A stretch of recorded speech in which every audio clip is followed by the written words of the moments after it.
రఘురామకృష్ణరాజుపై కస్టడీలో దాడి కేసులో తులసిబాబుకి రక్త కన్నీరు తప్పడం లేదా? తులసిబాబుపై దర్యాప్తు బృందం ప్రశ్నల మీద ప్రశ్నలు సంధిస్తూ ఉన్నారా? దర్యాప్తు బృందం అడుగుతున్నటువంటి ప్రశ్నలకి తులసిబాబు సమాధానాలు చెప్పలేక నీళ్లు నములుతున్నారా అంటే అవుననేటువంటి సమాధానం ఇస్తున్నారు కొంతమంది రాజకీయ విశ్లేషకులు. ఈ నేపథ్యంలోనే ఇదే అంశం మీద మనం విశ్లేషణ చేసుకునేటువంటి ప్రయత్నం చేద్దాం. ప్రస్తుతం మనతో పాటు ఉన్నారు ప్రముఖ రాజకీయ విశ్లేషకులు, ప్రముఖ సీనియర్ జర్నలిస్ట్ దుర్గా వడ్లమణి గారు. వారితో మాట్లాడదాం. దుర్గారు నమస్తే అండి. దుర్గారు, రఘురామకృష్ణరాజు గారి మీద కస్టడీలో దాడి చేసినటువంటి కేసులో తులసిబాబుకు రక్త కన్నీరు తప్పడం లేదని, దర్యాప్తు బృందం అడుగుతున్నటువంటి ప్రశ్నలకి తులసిబాబు సమాధానాలు చెప్పలేకపోతున్నాడని, అసలు రఘురామకృష్ణరాజు గుండెల మీద కూర్చొని ఎందుకు దాడి చేశావు, ఆ దాడి చేసే సమయంలో వీడియో రికార్డ్ చేసి ఎవరికి పంపించావు, అసలు ఎవరు రికార్డ్ చేయమన్నారు, ఏం జరిగింది అంటూ ఆయన మీద ప్రశ్నలు సంధించినట్లుగా, ఆయన సమాధానాలు చెప్పలేక నీళ్ళు నమిలినట్లుగా కొన్ని వార్తలు వస్తూ ఉన్నాయి. ఏం జరిగింది అసలు విచారణలో? అంటే ఇప్పుడు ఆయనకి మొన్నటితో ఇదైపోయింది కదా. సో కోర్టుని వీళ్ళు అడిగారు, పోలీసులు, ఒంగోలుకు సంబంధించిన పోలీసు డిఎస్పీ వాళ్ళు మాకు కస్టడీకి ఇమ్మని అడిగారు. ఎందుకంటే ఇప్పుడు ఈ కేసు విచారణ చాలా ముఖ్యం మనకి. ఒక పక్క మీకు తెలిసి విజయపాల్ అరెస్ట్ అయి ఉన్నారు. సో ఇందులో కీలకం తులసిబాబు కూడా. అసలు గుండెల మీద కూర్చుని కొట్టి అది వీడియో తీసి వీడియో చూపించింది తులసిబాబు. అయితే తులసిబాబుని ఎవరు కోరారు అనేది మనకు తెలియట్లే ఈ రకంగా. ఇంకొక ముఖ్యమైన విషయం ఏంటంటే, ఆ రోజు ఈయన కొడుతూ ఉన్నప్పుడు 5 లోపలికి వచ్చి వెళ్ళారట. 5 ఎవరు? 3 సార్లు తలుపులు మూసి తీశారు. తర్వాత బయట నుంచి మనుషులు ఎవరు వచ్చారు అనేది అర్థం కావట్లే. అంటే రఘురామకృష్ణరాజు గారికి కళ్ళు కూడా కట్టేశారా, అంటే కళ్ళకు గంతల్లాగా ఆయన కట్టారా, అదొక విషయం మనకు తెలియాలి. ఎందుకంటే ఆయనకు తెలియకుండా ఉండడం కోసం కట్టేశారనుకోండి, అప్పుడు ఎవరు వచ్చి వెళ్ళారో తెలియదు కదా. ఇప్పుడు లేకపోతే ఈ సందేహం రాదు మనకి. ఆయన కళ్ళకి గంతలు కట్టి ఉండాలి, మనకి ఐడియా లేదు. ఇంకొక విషయం ఏంటంటే, తులసిబాబు సరిగా సహకరించట్లేదు. ఇదొక విషయం మనం విన్నాం.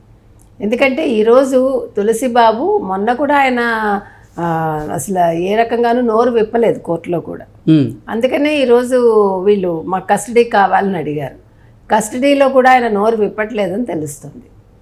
నేనెందుకు కొడతాను, నాకు తెలీదు అని చెప్తున్నాడన్నది మనకు వస్తున్న సమాచారం.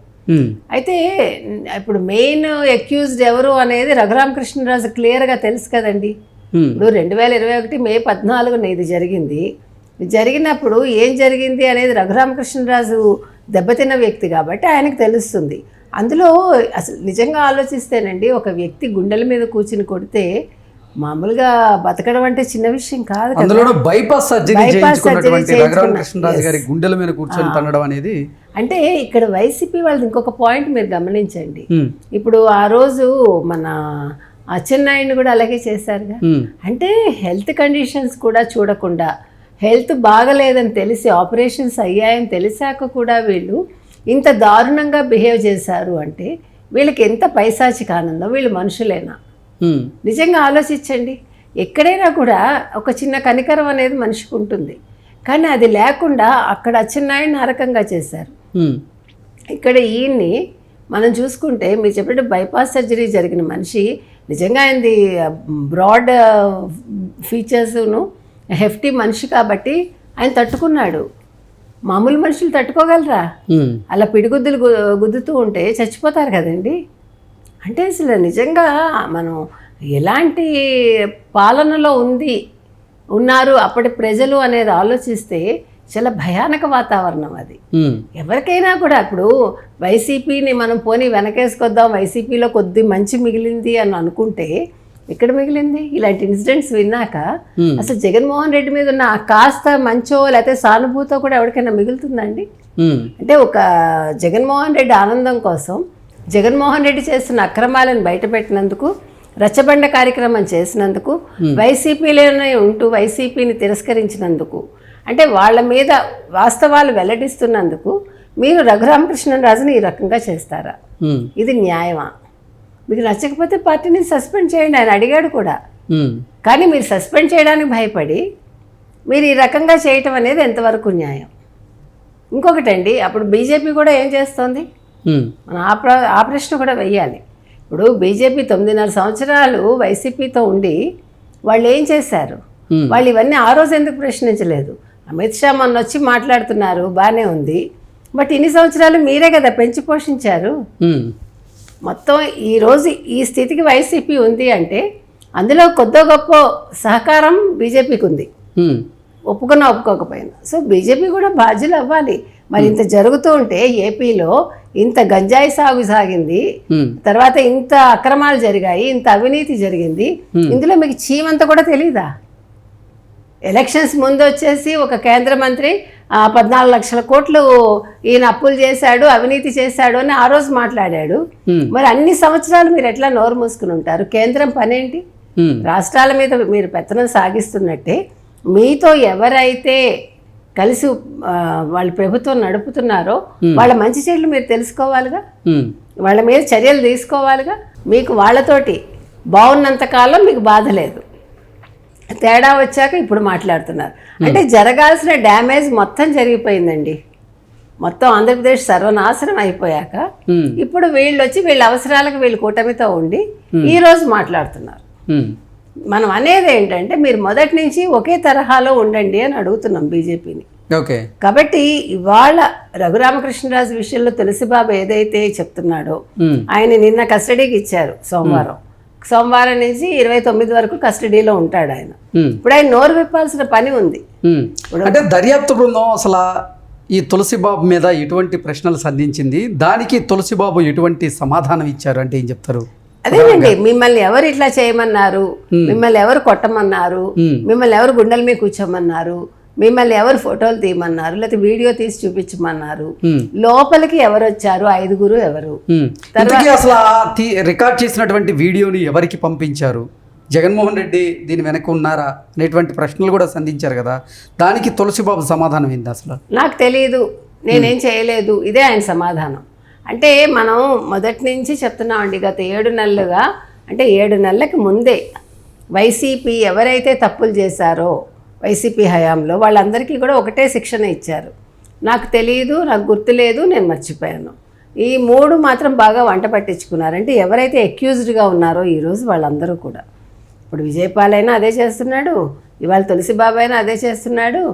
మీరు చూసారంటే ఇప్పుడు బోర్గడ్డ అనిల్ తీసుకున్నా, ఎవరిని తీసుకున్నా మాకు తెలియదు, మేము తప్పు చేయలేదు, ఇదే మాట కదా. ఆ రోజు మీ ఇష్టాన్ని విచారణలో ఎవరిని అడిగినా కానీ తెలియదు, గుర్తులేదు, మర్చిపోయాం, ప్రతి ఒక్కరు ఇదే సమాధానం. అదర్స్ అంటే బాగా వీళ్ళకి బాగా చూపించారు, 100 సార్లైనా చూపించుంటారు, మనకు తెలియదు. ఏది ఏమైనా ఇవాళ విషయాలు అయితే బయటికి రావట్లేదండి. రఘురామకృష్ణరాజు గారు మాత్రం హీఈస్ ఈగర్లీ వెయిటింగ్, ఎందుకంటే ఆయన నిజంగా బాధపడ్డ వ్యక్తి కాబట్టి ఇవాళ విషయం అయితే బయటికి తేటతెల్లం అవ్వాలి. 29 లోపు తులసిబాబు ఓపెన్ అప్ అవ్వకపోతే నెక్స్ట్ ఏం చేస్తారనేది చూడాలి. ఎందుకంటే అతను మనం ఒప్పుకోలేదు కాబట్టి, మొన్న నాకు తెలియదు అన్నాడు కాబట్టి అతను అరెస్ట్ చేయడం జరిగింది. ఎవరిని? ఈ తులసిబాబుని అరెస్ట్ చేశాక ఈరోజు పోలీస్ కస్టడీకి ఇచ్చారు వాళ్ళు. సో దామోదరన్ ఆయన అడిగాడు కూడా, మీరు అసలు ఎట్లా సునీల్ కుమార్ తోటి మీరు మాట్లాడగలిగారు? సిబిఐ డైరెక్టర్ అనేవాడు అసలు అంత ఈజీగా ఎవరికి వాళ్ళు మనం సిబిఐ డైరెక్టర్ తో కలవడానికి అంత ఈజీగా ఉండదు. అలాంటిది మీరు అసలు డైరెక్ట్ గా ఎలా వెళ్ళగలుగుతున్నారు? ఏం జరిగింది అసలు? మీకు ఎవరు మీ వెనుకున్నారు అనేది అడిగాడు ఆయన. ఎందుకంటే ఒక సిబిఐ డైరెక్టర్ని ప్రెస్ కూడా కలవటానికి చాలా ఇబ్బంది కదా జనరల్గా. అంటే అలాంటిది ప్రోటోకాల్స్ ఉంటాయి, దట్స్ వాట్. అలాంటిది నువ్వు ఒక మామూలు పోలీస్ ఇది కాబట్టి నువ్వు ఎట్లా కలిసావు, నీకు అసలు ఎందుకు అన్నిసార్లు వెళ్ళావు, వెళ్ళాల్సిన అవసరం ఏంటి, ఈ వీడియోని ఎవరికి ఇచ్చావు, ఈ సునీల్ కుమార్ కూడా ఇచ్చాడా? అంటే జగన్మోహన్ రెడ్డి ఎలాగా చూసుంటారు ఆ రోజు, ఇంకెవరెవరు చూశారు, ఇంకెవరెవరు ఎంజాయ్ చేశారు, మరి ఇవన్నీ బయటికి రావాలి కదా. సో ఇప్పుడు తులసిబాబు నోరు విప్పితేనే ఈ ప్రశ్నలన్నిటికీ సమాధానాలు వస్తాయి. ఓకే, రఘురామకృష్ణరాజు గారి మీద కస్టడీలో దాడి చేసినటువంటి కేసులో ఇక తులసిబాబు గారికి రక్త కన్నీరు తప్పదా అంటే ఏం చెప్తారు? మరి రక్త కన్నీరు ఏముందండి, చేసిన తప్పులకు శిక్ష ఎవడైనా అనుభవించాలి.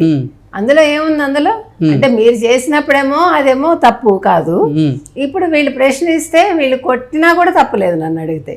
ఇప్పుడు వాళ్ళు ఏదైతే 3rd డిగ్రీ ప్రయోగించారో 3rd డిగ్రీ ప్రయోగిస్తే నోరు విప్పుతాడేమో ఒకటి. 2 ఆ డాక్టర్ ప్రభావతి ఎవరైతే ఉన్నారో ఆవిడకి ఇప్పుడు 4 సార్లు నోటీసులు సర్వ్ చేశారు, ఆవిడ తీసుకోలేదు, మనిషి ఎక్కడుందో తెలియట్లేదు. అంటే ఏమీ జరగలేదు, అసలు ఆయనకు అన్ని కాళ్ళు సరిగా ఉన్నాయని ఆవిడ రిపోర్ట్ ఇచ్చింది కదా. మరి ఇప్పుడు ఆ మహాతల్లి కూడా బయటకు రావాలి. ఓకే, సరే అది ఓకే అండి, థ్యాంక్ యూ సో మచ్.